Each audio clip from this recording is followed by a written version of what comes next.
नमस्कार दोस्तों वैसे तो हम लोग आस्तिक हैं। हमारे भारत देश के अंदर सबसे ज़्यादा भगवान की पूजा होती है और भगवान के बाद में राज वह राज जो हमारे देश की सिंहासन पर बैठा हुआ है, यानी कि राजनीतिक दल के प्रमुख लोग जो हमारे ऊपर राज करते हैं। इन दोनों के बीच में एक बात कॉमन होती है, वो ये होती है भगवान के अंदर, राज के अंदर कॉमन बात के वेद मेरा भेद है, और जो देखो तुम वेद में तो वहाँ भी नहीं है भेद है। यही बात तो हमारे वेदों में भगवान ने कही है। तो यही बात हमारी जो राज है, हमारी सत्ता है, हमारे ऊपर वह लोग जो राज कर रहे हैं, हमारे देश के सिंहासन पर बैठे हुए हैं, वो भी इसी बात को कहते हैं कि हमारा भेद सबके सामने, और जो आप अगर हमारा भेद लेने की कोशिश करोगे तो हमारा भेद कहीं नहीं। इसी बात को लेकर के हम जो हमारे अंदर, हमारे देश के अंदर जो 2005 से लेकर के 2020 तक ऑफसेट करार होते आए हैं, हम उनके बारे में बात करेंगे। हर वर्ष कहीं ना कहीं किसी चीज़ को लेकर के डिफेंस करार होते रहे हैं, और डिफेंस करार के अंदर हमारी जो सरकारें हैं वह विक्रेताओं से हमारे देश के अंदर निवेश कराती रही हैं, और उससे हमारे देश के जो कलपुर्जे बनाने वाली फैक्ट्रियां हैं या एजेंसियां हैं, उनकी वो खरीद करके हमारे देश के अंदर ही कारखाने चलाती है, और जिससे हमारे देश के लोगों को रोज़गार मिलता है और आर्थिक संबल भी मिलता है। ऐसे ऑफसेट करार होते चले आए हमारे देश के अंदर। लेकिन जो राफेल का मसला हमेशा से चला आ रहा है, राफेल के मसले पर हमारे देश के प्रधानमंत्री के द्वारा 24 अगस्त 2016 में प्रधानमंत्री मोदी द्वारा किसी तरह के विवाद की स्थिति में मध्यस्थता के प्रावधान, कंपनी के खातों की जानकारी देने के प्रावधान को बिल्कुल हटा दिया गया। यानी कि जो कंपनी राफेल को बनाएगी, उस कंपनी की प्लस उस कंपनी के अकाउंट की जानकारी का प्रावधान ऑफसेट करार में से बिल्कुल हटा दिया। यानी कि हमारे देश का विपक्ष भी इस जानकारी से महरूम है। यह बात शुरू से एक मुद्दा का विषय बनी हुई है, लेकिन आज फिर हमारे देश के अंदर इसमें उछाल आया है। कईयों मीडिया कर्मी ने, कईयों चैनल ने तो बताया भी नहीं इस चीज़ को, किसी ने अगर बताया तो घुमा फिरा करके बताया। हम इस पर स्पष्ट रूप से अपनी राय रखेंगे। बिल्कुल। तो सबसे पहली बात तो एक ऑफसेट करार क्या है, और इस समय ऑफसेट करार पर विवाद क्यों है। पहली चीज, ऑफसेट करार वह करार होता है कि हमारा देश अन्य देश की जो डिफेंस कंपनी होती है, उनसे हमारा देश डिफेंसेज के सामान खरीदता है, लड़ाकू विमान हो, हथियार हो, कोई भी चीज़ हो। तो 2005 में ये समझौता पहली बार हमारे देश की सरकार ने डिफेंस कंपनियों के साथ किया था। उसमें ये प्रावधान था कि 300 करोड़ से ऊपर के जो भी अगर करार होंगे हमारे, उसमें से आपको 30% राशि हमारे देश के अंदर निवेश करनी होगी। यह ऑफसेट करार की शुरुआत मार्च 2005 से शुरू हुई थी। लेकिन 2005 से लेकर अब तक कितने करार हुए हैं, कितने पैसे की हमारे देश खरीद कर चुका है डिफेंस की, इसकी बात तो हम बाद में करेंगे। प्रथम बात हम बात करते हैं किसकी, राफेल डील की। और राफेल डील के अंदर 2015 में हमारे देश के और फ्रांसिस कंपनी जो है उनके बीच जो डील हुई थी, उसमें 30% ऑफसेट करार का प्रावधान था, 30%। लेकिन यह करार 2016 में डिसॉल्ट एविएशन और MBDA जो फ्रांस की डिफेंस कंपनियां हैं, इनके बीच और DRDA के बीच एक उच्च तकनीकी पेशकश जो राफेल के अंदर बनाकर देनी थी, यानी उच्च तकनीक से निर्मित एक लड़ाकू विमान जिसका नाम राफेल है। उच्च तकनीकी पेशकश राफेल सौदे में 30% की जो पेशकश की थी वह 2016 में 50% हो गई, यानी कि 50% आपको ये पैसा जो हमारा 60,000 करोड़ है, इसका 50% पैसा हमारे देश में निवेश करना होगा और हमारे देश में ही वह जो बाकी का निर्माण करना है वो हमारे देश में ही करना होगा। ये हमारे इसमें करार था, ऑफसेट करार, जिसमें 2016 में 6 तकनीकी बिंदुओं पर करार हुआ था, लेकिन 5 तकनीकी बिंदुओं पर असहमति हो गई, यानी कि 5 तकनीकी बिंदुओं पर सहमति नहीं हुई, सिर्फ एक पर सहमति बनी थी। वह थी उसमें कि LCA के लिए एक इंजन बनाना था, कावेरी इंजन। यह करार की सहमति हमारी बनी, यानी कि 5 बिंदुओं पर करार की सहमति नहीं बनी, सिर्फ एक पर सहमति बनी कि आपको हमारे देश के अंदर 60,000 करोड़ का 30,000 करोड़ निवेश करके LAC कावेरी इंजन बनाना होगा, जिसका जो करार था, जो फ्रेंचाइज कंपनी है यानी कि डसॉल्ट एविएशन और MBDA, इनका करार रिलायंस डिफेंस से था, यानी कि रिलायंस के थ्रू वह पैसा निवेश करके और हमारे जो कल प्रोजेक्ट मेक इन इंडिया के जो कल प्रोजेक्ट के साथ में एक कावेरी नामक इंजन का निर्माण करना था, लेकिन वो निर्माण आज तक नहीं हुआ। यह एक CAG रिपोर्ट में खुलासा हुआ है और MOD ने तो 2018 में ही चेता दिया गया था, यानी कि मुरली मनोहर जो हमारे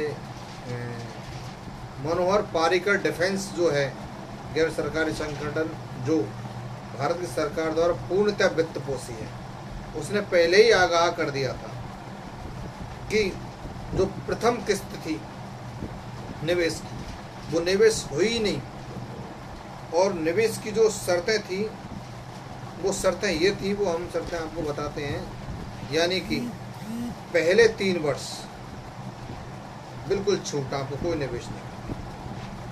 उसके बाद प्रथम चौथे वर्ष आपको 4% निवेश करना है और 5वें वर्ष 16% निवेश करना है, छठे वर्ष 23% निवेश करना है।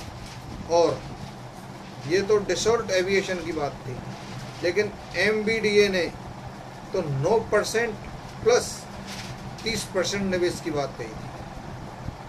साथ ही 7वें साल 89% निवेश की बात भी थी MBDA से, यानी कि ये ऑफसेट करार में निम्न बिंदु थे। लेकिन 2020 तक हमारे देश के अंदर जो डसॉल्ट एविएशन और MBDA है, इन्होंने एक भी पैसे का निवेश नहीं किया है। इससे हमारे मेक इन इंडिया का जो सपना था, जो हमारे देश के अंदर तमगा लगना था, वो तमगा नहीं लगा और हमारे मेक इन इंडिया के सपने को झटका लग गया। और इस झटके पर हमारे देश के प्रधानमंत्री बिल्कुल चुप है।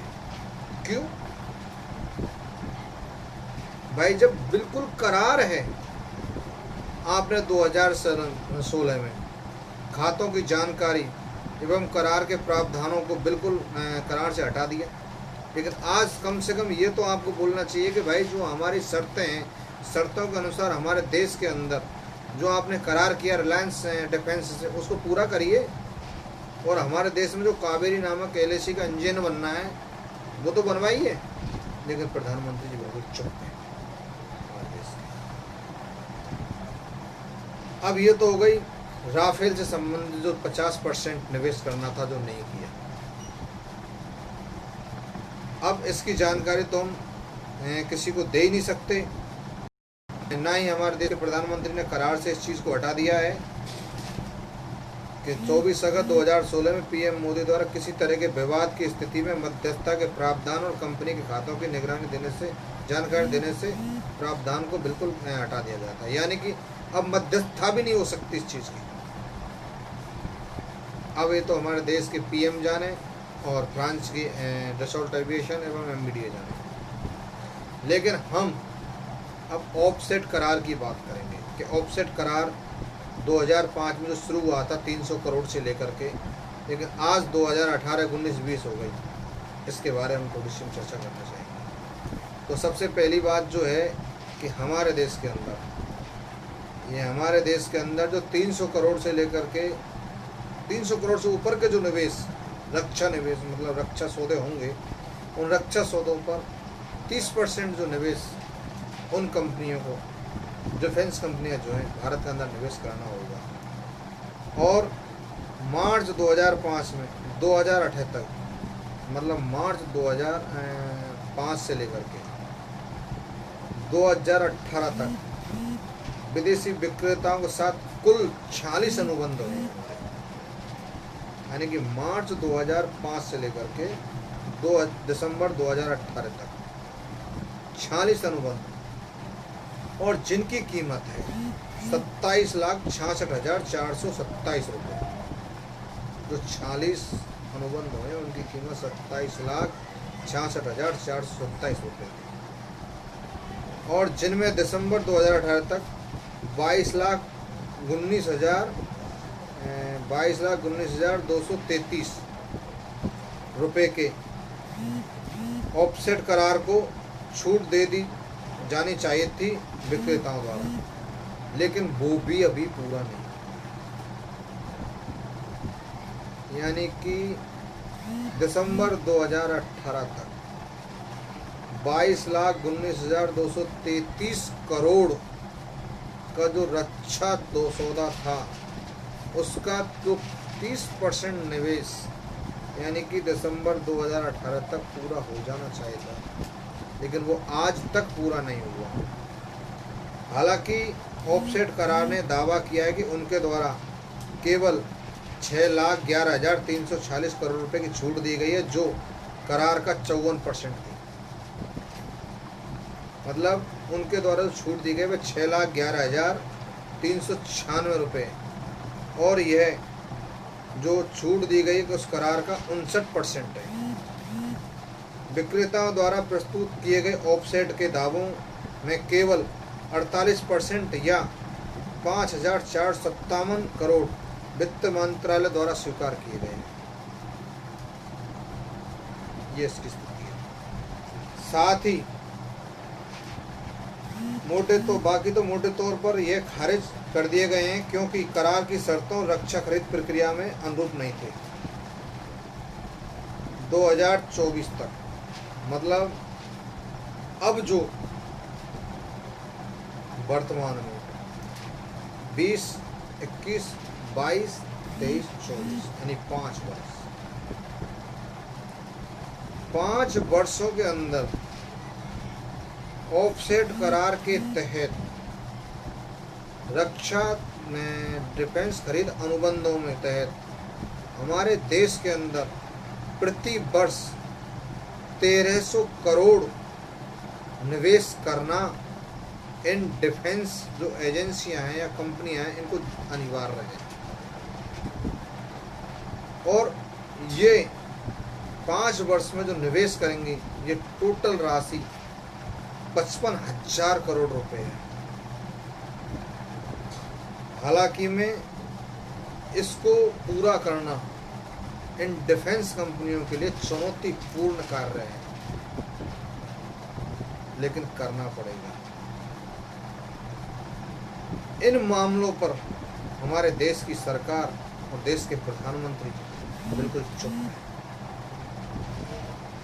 CAG भी ये रिपोर्ट संसद में पेश नहीं करता अगर मनोहर पर्रिकर डिफेंस जो इंस्टीट्यूट है दिल्ली के अंदर अगर उसको नहीं चेता था।